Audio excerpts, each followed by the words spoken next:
What's up, guys? I'm Kevin, and I'm a Crown Town nerd. Welcome to our first show. Give us a little bit over the next couple weeks as we try to figure out this whole podcast thing.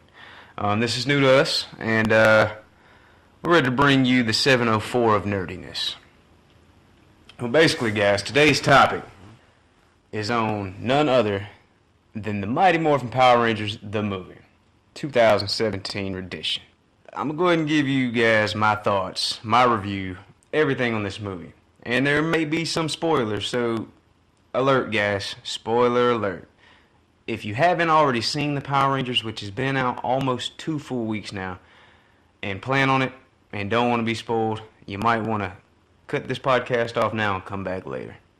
Well, anyway, to give all those who aren't familiar with the Power Rangers a quick summary of what this is a show based upon 5 teenagers who get called upon by a guy named Zordon in order to basically help defend the world in Angel Grove against alien forces such as Rita Repulsa. It's one of the greatest, if not the greatest show out of the 90s. Perfect nostalgia. It took everything you wanted as a child. It took Godzilla, Transformers, Teenage Love in there, like Saved by the Bell. That was rolled up in there. This thing gave you everything you wanted. It gave you, you had monsters in rubber suits battling in the 90s. What kid did not want that? Period. I'm not gonna lie, I was totally nervous about this movie going into it. I followed it every step along the way. From the time that they announced it, from the time that they selected the cast, all the way up to watching it on July 23rd, a day early in the movie theaters. Because that's who I am. What's my thoughts on this movie, guys? Which version do you want? Do you want the fanboy that's inside of me, just like everybody else that was male in their 30s in that movie theater along with me? Or do you want the realistic version? First off, I'm going to give you the fanboy. The movie, guys, quite frankly, awesome. If you ain't seen it yet, what are you waiting for? Really, what are you waiting for? The nostalgia alone should put you in that theater seat, spending $5 for a matinee and $10 for the premiere show if you want to. I don't understand how you have not seen this movie. This movie touched every part of the Power Rangers in which you love. You caught its morphin time. You had Megazord battles. You had a Goldar battle. Basically, this movie was Day of the Dumpster pilot episode of the Power Rangers movie form. That's legitimately what this is. They fought Goldar in the first one and everything. The movie just, they even went as far as to give you the classic theme song from the 95 movie. Come on, guys. They designed this movie for the 30-year-old man to go see, so he finally can get an adult version of the Power Rangers. I don't know about y'all, but when I saw Dark Knight, when it first came out, the thought I truly had was, damn, that's how all superhero movies should be made. And then, of course, they started going that way, but I had said from day one that it is exactly how a Power Rangers film should go. Now let's dive in, though. Alright, guys, let's dive into this. Because if I give you my real, true, unbiased opinion, it's a good movie. Real good movie, strong movie. Not great. Putting that fanboy aside, good damn movie. But it's flawed. I'm going to start off with the good points of the movie. Good. Boom. Right out the gate, they hit you in the face with just awesomeness. You enter into the movie onto a battlefield where Zordon is battling Rita, and it looks as if Rita has pretty much had her way with these Power Rangers. Zordon's crawling through the ground as if he's barely holding on for life. He climbs up to the Yellow Ranger. He collects her power coin. He then buries the power coins into the ground as Rita Repulsa, approaches, and they have a little dialect back and forth, blah, blah, blah. Long story short, Zordon blows that bee up, And that's pretty much it. So millions of years go by, and basically now you're in Angel Grove, modern day. They bring in the cast by, first off, guys, the cast was a very, very strong suit of this movie. And it needed it, and I'll explain why later.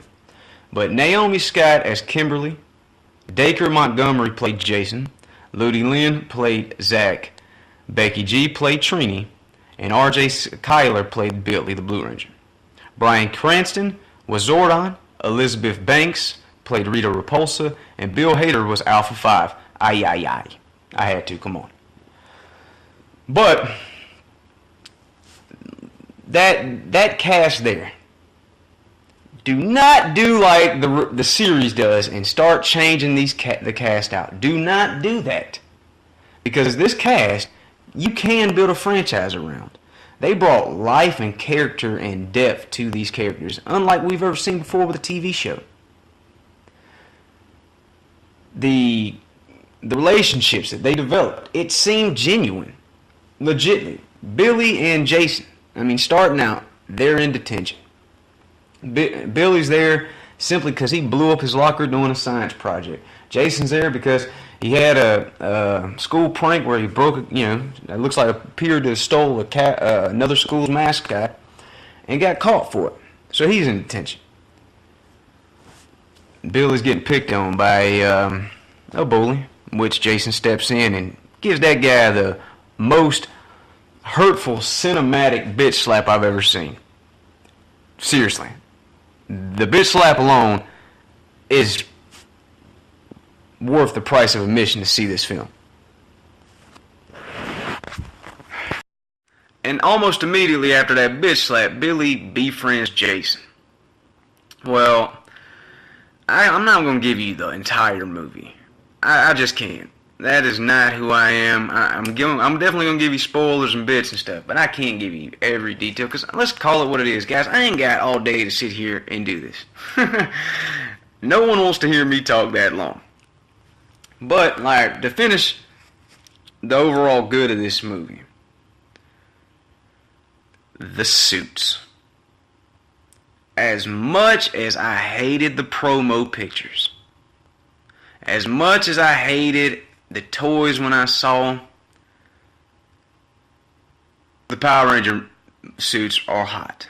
Those things are fire. On the screen, they're ridiculous. The details in them. No wonder they couldn't transfer that to a toy. It makes perfect sense. The Zords. The Zords also were pretty cool. A little different. I kind of preferred the older Zords. That's just me. These ones were a little hard to make out, which certain ones were, like Mastodon and stuff like that. I never called a Mastodon from that thing. Elizabeth Banks is Rita Repulsa. At times, was phenomenal. And scary. Don't forget scary, because when she first comes in there, I mean, that looked like some demented Emily Rose type stuff. I mean, it was pretty freaky. She did a pretty good job as Rita Repulsa, I think, overall. The only problem I had with her is once the movie really got going, she went from evil and scary to more of campy and more of the 90s style TV show Rita Repulsa, instead of this new fierce version that we were seeing early on. That would be the only thing she did wrong. But all in all, great Rita Repulsa performance. Bill Hader's Alpha 5. As much as I did not like Alpha 5's concept art, I gotta say, I didn't hate his character in this movie. He wasn't half as annoying as Alpha 5 in the 90s. Ay. That is annoying. The way they threw it in here, they toned it down. Ay. I didn't hate Bill Hader. I did not hate him at all. But guys, with good comes bad. And bad. There's only a few complaints I have with this movie. I'm going to start with the smaller ones first. 1, Ludi Lynn and Becky G. almost as if they weren't even a part of the Power Rangers. Their characters, if I was them, I would have been a little offended by the fact that our characters didn't get half the airtime or love that Kimberly, Billy, and Jason got. They definitely were the focal points out of the group. Becky G and Ludi Lynn were just kind of side characters, the way I felt. Product placement. Oh my God. Now guys, I've seen product placement in tons and tons of movies. From Man of Steel to the Ghostbusters, I've seen a lot of product placement. Power Rangers took this thing to a whole new level. I'm from the South. Therefore, I love Krispy Kreme donut. That is the only donut worth buying in my opinion. And if you didn't feel that way before, Power Rangers and Saban pretty much made you want Krispy Kreme by the time you walked out of the theater. The whole basis of this movie was around a product placement. The Zero Crystal was stored inside of a Krispy Kreme donut. Really. Now, that was kind of funny, I'm not going to lie. Because earlier in the movie, you saw Kimberly and Trini during the training session have a little, I guess, fork fight with a bite of donut at Krispy Kreme. Then Billy finds out the Zeo Crystal is located at Krispy Kreme. Then Rita has them captured. And she might have said Krispy Kreme 15, 20 times before the movie ended. Not to mention, the main battle happens right around a Krispy Kreme, where you see Rita Repulsa take a time out from destroying Angel Grove to take a nice delicious bite of a donut. How much money did Krispy Kreme truly sink into this project? I'm going to leave it at that. Again, it wasn't bad. It was kind of funny. Don't do this in the part 2. Like, one time, ha. Please, guys, do not make this a habit to do product placement so much to where you might as well have fed me a Krispy Kreme donut. What was my biggest gripe of all? Guys, the fanboy in me only had one complaint, and one complaint only did the fanboy have. There wasn't enough suit time. I get it. This is an origin story, and I totally understand that. But I should not have to wait until the final 20 minutes to see these guys morph. And then, they didn't have a morpher. He doesn't say it's morphin' time, you just heard it played over top. 10 out of 10. Guys, go see the movie though. It's fun, you'll enjoy it. I mean, top to bottom, this thing, I've watched it 3 times now. Legitly went and saw it yesterday. In between takes of recording this review for you, just so I could re-soak it in and not BS you. I saw it 3 times, and all 3 times I was up and entertained and hype as hell when they morph.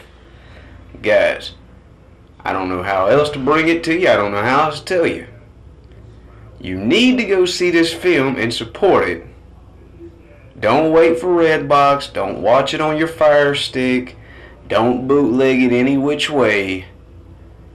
Take that $6 to $10 of whatever the price of the ticket that your theater charges you and spend it. That way you can get a part 2, because believe me when I tell you folks, this movie is good enough for your $10, but it's definitely a good enough investment of that $10 for the next film to come, which I know everyone is going to be hyped about. I have a feeling Lord Zed's going to make an appearance. We already know Tommy Oliver will. And I wouldn't be shocked if Scorpina shows up in the next one. Just throwing that out there. So guys, I'm going to leave you with this. If you're if you're anywhere from 20 to 35 years old and male, I know you've already seen you are a fan of some sort of Power Rangers in your life. Go see this movie You got kids? Take them.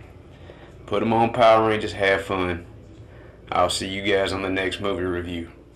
Until then, it's morphin' time.